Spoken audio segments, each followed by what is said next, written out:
Just the maintenance manager. The words hung in the air at the elaborate Thanksgiving dinner table. I watched my father-in-law, Richard Harrison, CEO of Harrison Manufacturing, smirk as he cut into his perfectly cooked turkey. My wife, Sarah, squeezed my hand under the table. My name is Michael Stevens, 42 years old, and for the past 5 years, I've been the maintenance operations manager at Harrison Manufacturing's main facility in Detroit. At least, that's what my in-laws thought. They had no idea that 3 years ago, I'd been quietly appointed CEO of Summit Industries, their largest competitor, using a different name. You know, Michael, Richard continued, swirling his expensive wine, there's always room for advancement if you just show more ambition. The condescension in his voice was thick enough to cut with a knife. I nodded politely, taking a sip of water. I'm comfortable where I am, sir. Sarah's mother, Elizabeth, gave me that same pitying look she'd perfected over the years. Darling, you have so much potential. We just hate seeing you waste it. If they only knew. Some industries had grown 300% under my leadership, though officially, the CEO was listed as M.J. Stevens, my first and middle initials. Even Sarah didn't know. Not yet. I met Sarah 6 years ago, when I was actually working as a maintenance supervisor, but not out of necessity. I'd already made my fortune selling my first tech company at 35. I took the maintenance job to learn the industry from the ground up, understanding every aspect of manufacturing operations before making my move into the sector. Richard Harrison had inherited his company from his father. He'd never worked a day on the factory floor, never understood how things really worked. He just sat in his corner office, making decisions based on spreadsheets and quarterly projections. At least let me move you to middle management, Richard offered, his voice dripping with fake generosity. For Sarah's sake. It's embarrassing having a maintenance manager for a son-in-law. Sarah started to protest, but I touched her arm gently. Thank you, sir, but I'm happy where I am. I learn something new every day. Richard's son, Brad, snorted into his wine glass. Yeah, like how to change light bulbs more efficiently. The table erupted in polite laughter. I smiled and focused on my food, thinking about the acquisition papers sitting in my office safe at Summit. Tomorrow morning, the announcement would hit. Summit Industries acquiring Harrison Manufacturing in a $2.3 billion deal. Richard didn't even know his company was vulnerable. He'd been too busy playing golf and attending charity galas to notice the quiet stock acquisitions over the past year. Speaking of business, Richard said, turning to Brad, the merger with Mitchell Corp is looking promising. Could put us in a position to finally tackle Summit's market share. I held back a smile. The Mitchell deal was dead. They'd signed with Summit last week. Richard just didn't know it yet. By the way, Elizabeth chimed in, the country club is having its annual winter gala next weekend. Brad's bringing his new girlfriend. She's a corporate lawyer. What are you and Sarah doing, Michael? Actually, I said carefully, I have a business trip. More snickers around the table. Maintenance conference. Brad asked, barely containing his amusement. Something like that. In reality, I was flying to New York to ring the opening bell at the stock exchange after the acquisition announcement. But for now, I just smiled and ate my turkey. Later that night, as Sarah and I drove home to our modest 3-bedroom house, my real estate holdings were under a different LLC. She was quiet. I'm sorry about them, she finally said. They don't see you like I do. I reached over and took her hand. How do you see me? As the kindest, smartest man I've ever met. Someone who doesn't need to prove anything to anyone. If she only knew how right she was. I'd proven everything I needed to prove years ago. Tomorrow, her family would learn that too. I met Sarah when I was doing my ground-level research of the manufacturing industry. I'd sold my tech company, CloudSecure, for $440 million 3 years earlier. After taking some time off, I decided to enter manufacturing, but I wanted to understand it from the bottom up.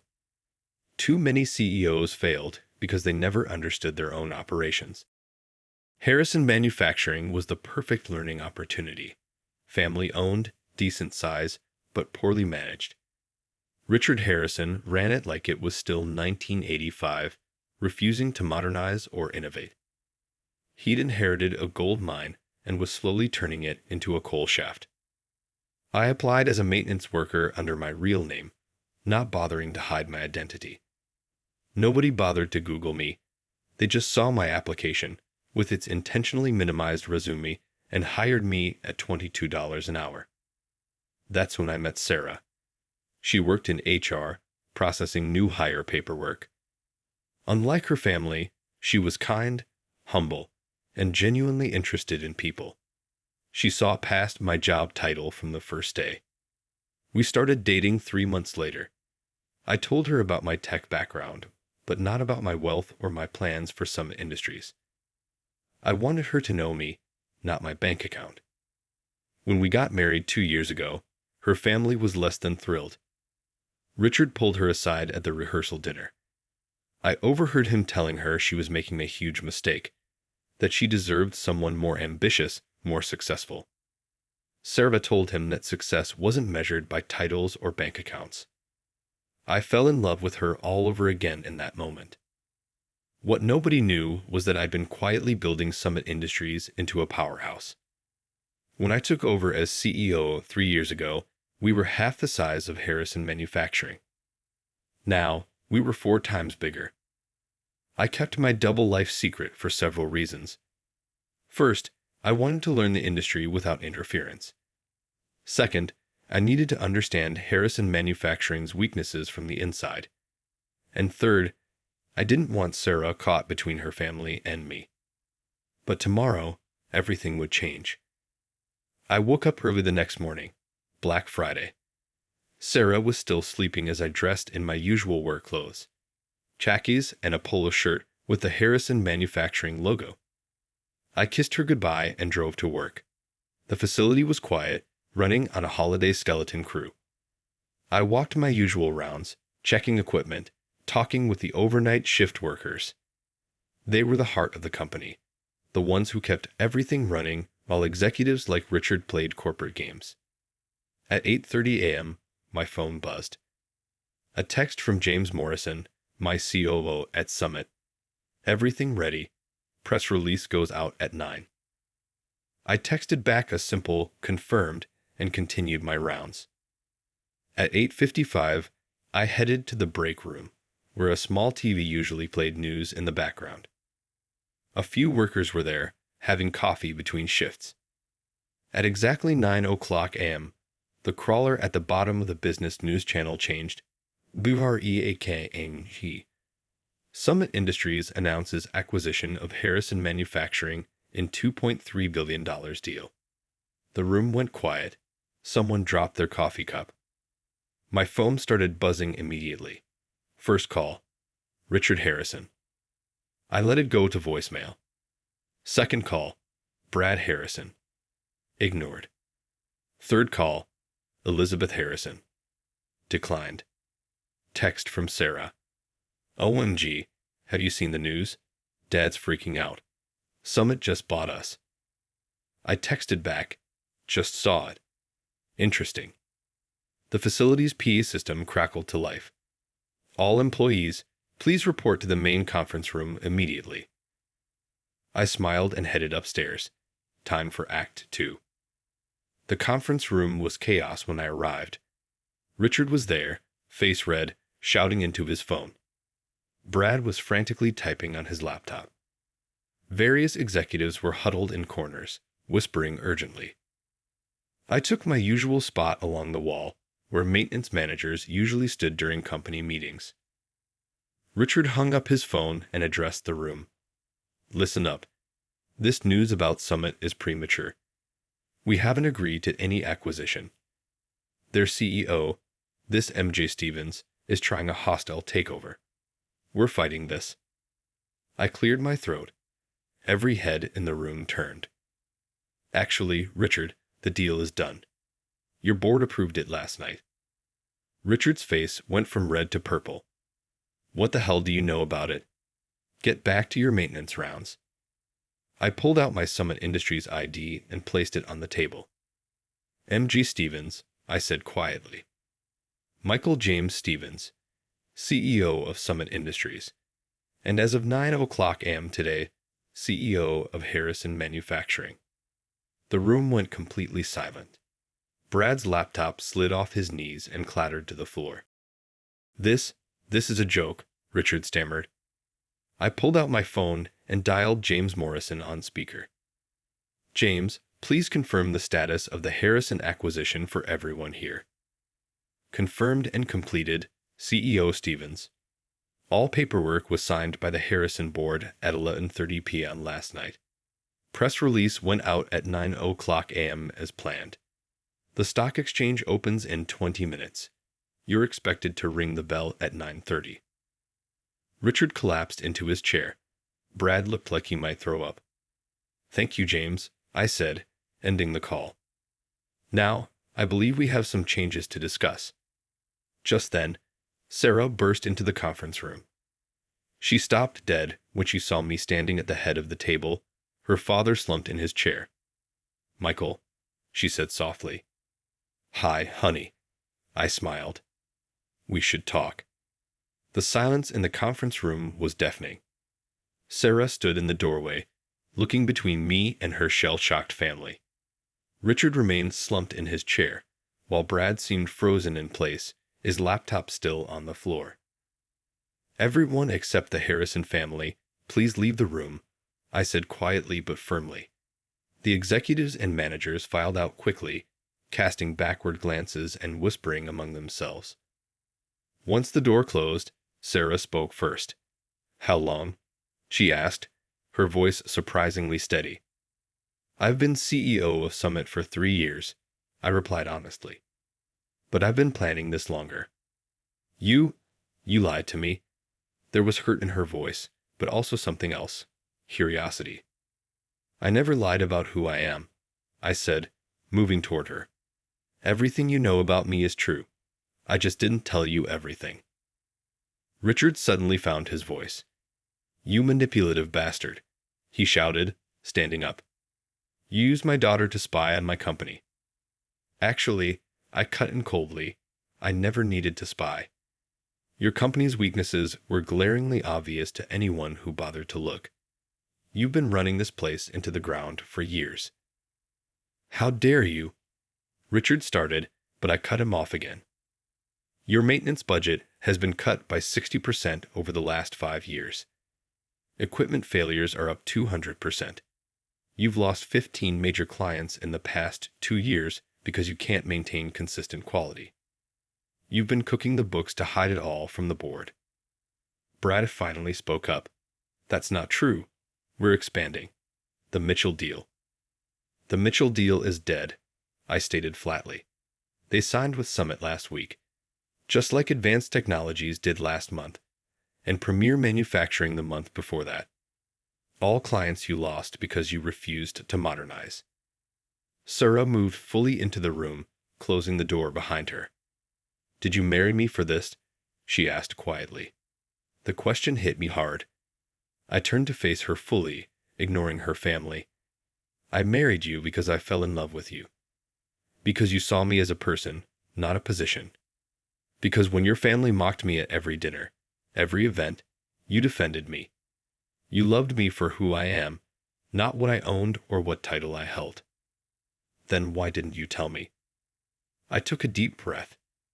Because I needed to know if I could trust your family with the truth. Every time they belittled me, every time they tried to force me into a position I didn't want, they proved I couldn't. They would have tried to use you to get to me, to influence Summit's decisions. I couldn't put you in that position. Elizabeth, who had been surprisingly quiet, spoke up. So what happens now? You destroy everything we've built. I turned to her. No, I'm going to save what you've nearly destroyed.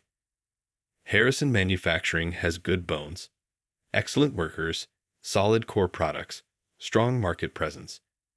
but it needs complete modernization. New equipment, updated processes, proper maintenance schedules. And I suppose you'll fire us all. Richard sneered. No, I replied. I'm offering you a choice. Brad, you can stay on as regional sales director. Your client relationships are solid, even if your management skills need work. Elizabeth, the charitable foundation does good work. You can continue running it. Richard, you can take a position on the board of the merged company. And if we refuse, Richard challenged, then you can cash out your shares at market value and retire. Your choice. Sarah moved to stand directly in front of me. And what about me? That's also your choice, I said softly. I know I kept things from you, and I'll spend the rest of my life making it up to you if you'll let me. But I won't blame you if you can't forgive me. She studied my face for a long moment. Then, to everyone's surprise, she laughed. You know what's funny? All those times Dad and Brad mocked you for checking equipment, for talking to workers, for learning every part of the business. They were proving exactly why you deserved to run this company, and they didn't. Richard sputtered. Sarah. She turned to her family. When was the last time any of you visited the production floor? Talked to the workers? Checked the equipment? Michael does it every day, even though he owns a company 4 times this size. That's why Summit is succeeding, and we're failing. Brad stood up, straightening his tie. This is ridiculous. I'm calling our lawyers. Feel free, I said calmly. But first, you might want to read the full acquisition agreement. Your father's board approved it unanimously last night. It's legally binding. Richard's phone buzzed. He looked at it, his face growing even paler. The stock. It's up 40% on the news. Yes, I confirmed. Summit's reputation for turning around manufacturing companies is well known. The market is responding positively. Elizabeth stood, smoothing her dress. We need time to discuss this as a family. Of course, I agreed. Take the weekend. But I need your decisions by Monday morning. The merger integration starts then. They filed out slowly, Richard and Brad still in shock, Elizabeth guiding them. Sarah stayed behind. Once we were alone, she turned to me. You know what really amazes me? What's that?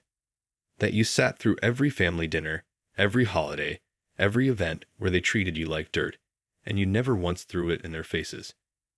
You could have crushed them at any time. I took her hand.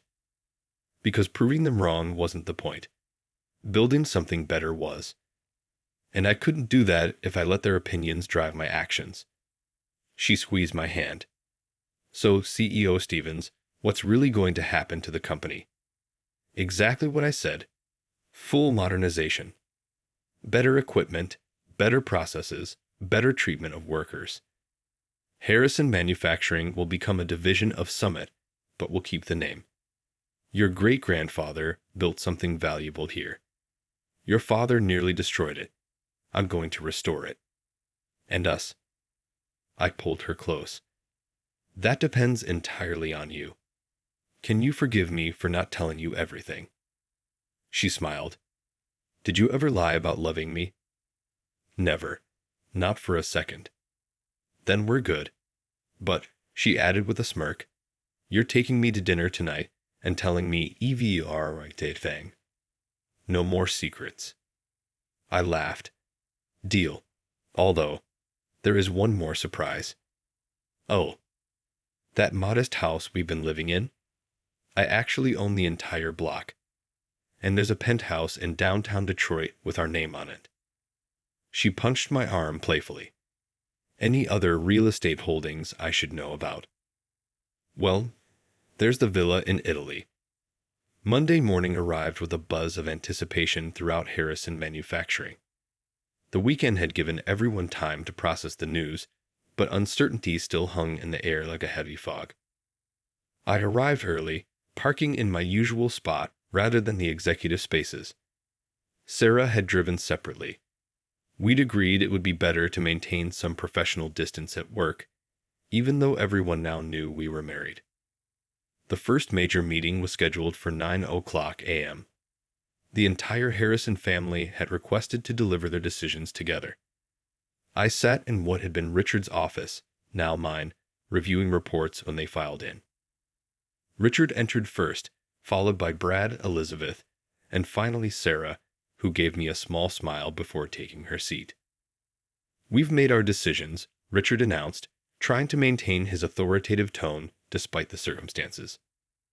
I set down my papers and gave them my full attention. "Go ahead." Brad spoke first, surprising everyone. "I'm staying," he said firmly. "Regional Sales Director.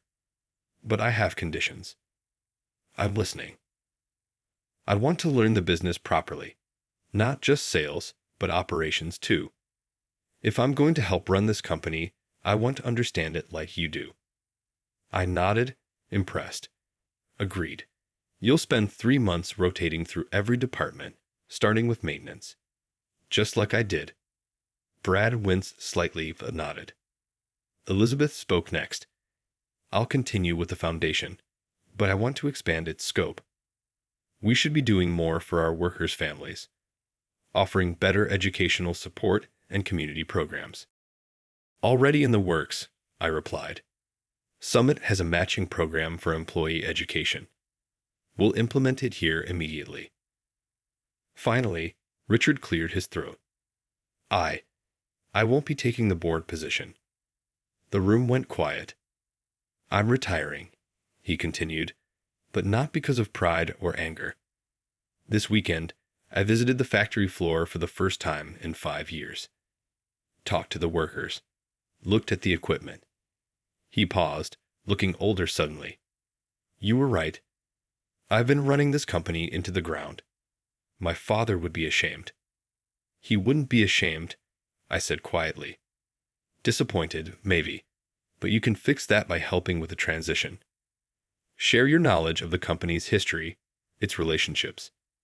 Help us preserve what matters while we modernize what needs to change." Richard looked at me for a long moment, then nodded slowly. "I'll stay on as an advisor during the transition. No salary, no title. Just helping restore what my grandfather built." Sarah, who had remained quiet, suddenly spoke up. "I'm resigning from HR." Everyone turned to look at her. "I want to earn my position," she continued. "Like Brad, I want to learn the business properly. I'll start wherever you think best." I smiled. "How about maintenance?" She grinned back. Perfect. The tension in the room broke. Even Richard managed a small smile. "Now," I said, "let's talk about immediate changes." Over the next hour, I outlined the modernization plan. $500 million in new equipment, complete overhaul of the maintenance schedule, profit-sharing program for all employees, training programs, safety upgrades. The first change, I announced, happens today. Every executive, including me, will take a 20% pay cut. That money goes directly to raising worker salaries. Brad started to protest but stopped himself, nodding instead. Second, the maintenance department gets emergency funding for critical repairs. Every equipment failure costs us 10 times what prevention would have cost. Richard shifted uncomfortably, knowing his cost-cutting had caused this situation. Third, we're implementing Summit's open-door policy. Any worker can bring concerns directly to management without fear of retaliation. We succeed together or fail together. Elizabeth leaned forward. "What about the Mitchell contract? Can we get them back?" "Already in progress," I replied. "They're willing to split their business between Summit and Harrison once our modernization is complete. But we have to prove ourselves." The meeting continued, details discussed, plans made. By the end, even Richard was contributing constructively, pointing out potential issues we'd need to address. As they filed out, Sarah stayed behind. "You know what's remarkable?" she said once we were alone. "You've managed to give everyone a path to redemption while still maintaining control." I sat on the edge of the desk. People perform better when they have a stake in success. Your family built this company. They should help rebuild it. She moved closer. And what about us? Ready for everyone to know the truth about their humble maintenance manager CEO. About that, I pulled out an envelope. Your new business cards came in. Director of Employee Relations. Once you complete your training, of course. She took the cards, laughing. I was serious about starting in maintenance. I know. That's one of the reasons I love you. A knock at the door interrupted us. James Morrison, my COO from Summit, entered. Sorry to interrupt, but we have a situation at the loading dock. Might want to handle this personally, Michael. We headed down to the loading area, where a group of workers had gathered. In the center stood Tom Jenkins, the head of shipping, who'd been with Harrison for 30 years. What's the problem? I asked, moving through the crowd. Tom looked uncomfortable. We heard about the changes coming. Some of us are worried about our jobs. I looked around at the concerned faces. These people had been through years of cutbacks, broken promises, and declining conditions. Let me be clear, I said loudly enough for everyone to hear. No frontline worker will lose their job in this merger. In fact, we're hiring. The only people who should be worried are managers who won't adapt to putting workers first. But the new equipment, someone called out, will require training, which we'll provide. Anyone willing to learn new skills will have a place here, and you'll be paid better for those skills. Tom spoke up again. Mr. Stevens, we heard about what you did. Working maintenance to learn the business. Why? Because the best way to know what a company needs is to work alongside the people who keep it running. Every executive in this company will do the same from now on, starting with them. I pointed to where Brad and Sarah were approaching, both dressed in maintenance uniforms. The crowd murmured, then someone started clapping. Others joined in. Back to work, I called out, but gently. We've got a company to rebuild. As the crowd dispersed, Sarah slipped her hand into mine. Ready for your first maintenance shift, Mrs. Stevens. Lead the way, Mr. CEO. 1 year later, I stood in the same loading dock area, but the scene was dramatically different. New equipment hummed efficiently, safety protocols were clearly posted, and workers moved with purpose and pride. The occasion was Harrison Manufacturing's first annual Employee Appreciation Day, my idea, but enthusiastically supported by the entire Harrison family. Even Richard had gotten involved, sharing stories of the company's early days with newer employees. Hard to believe this is the same place, Sarah said, joining me as we watched the celebrations. She had completed her maintenance training months ago and had indeed earned her position as Director of Employee Relations. The workers trusted her because she had worked alongside them, just as they'd come to trust me. Brad, surprisingly, had thrown himself into learning the business from the ground up.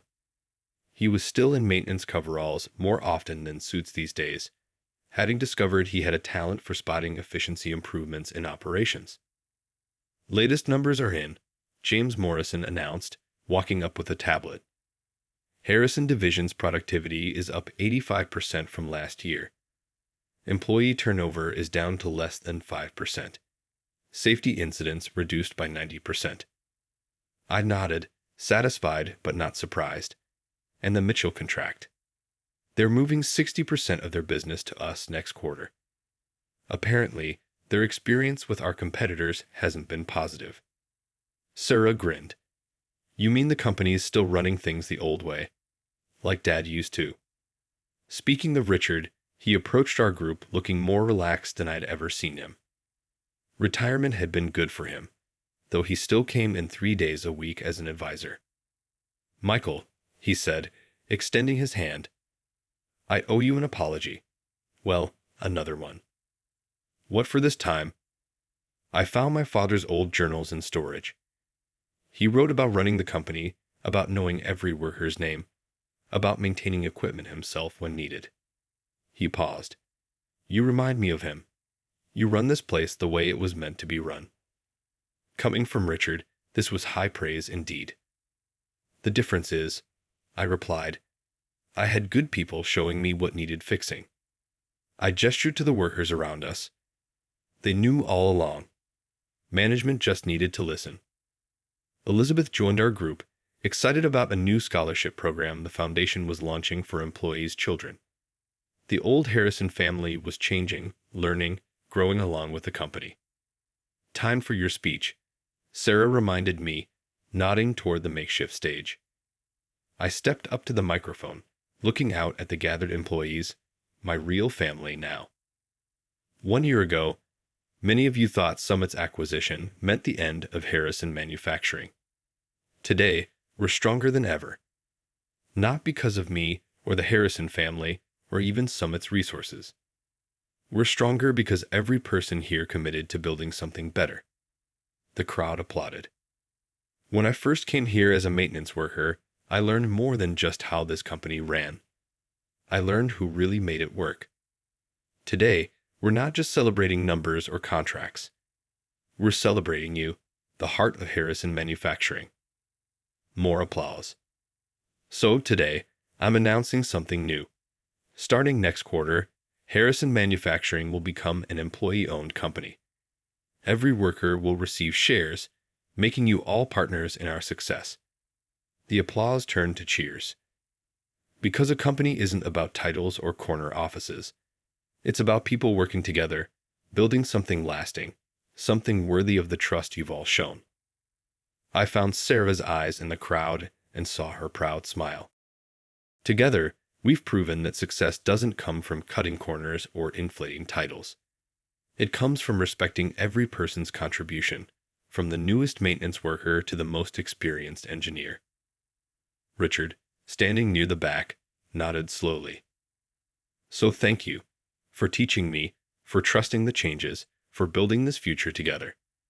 This isn't just a job. This is our company now." The celebration lasted well into the evening. I stayed until the end, talking with workers, listening to their ideas, sharing their pride in what we'd built together. Later, as Sarah and I drove home to our penthouse, she'd insisted on keeping our modest house too. As a reminder, she asked, "Any regrets about how it all happened?" I thought about it. Just one. "I wish I'd trusted you with the truth sooner." She smiled. "Everything happened exactly as it needed to. Dad needed his wake-up call. Brad needed to learn humility. And I needed to see you prove them all wrong. And you, what did you need?"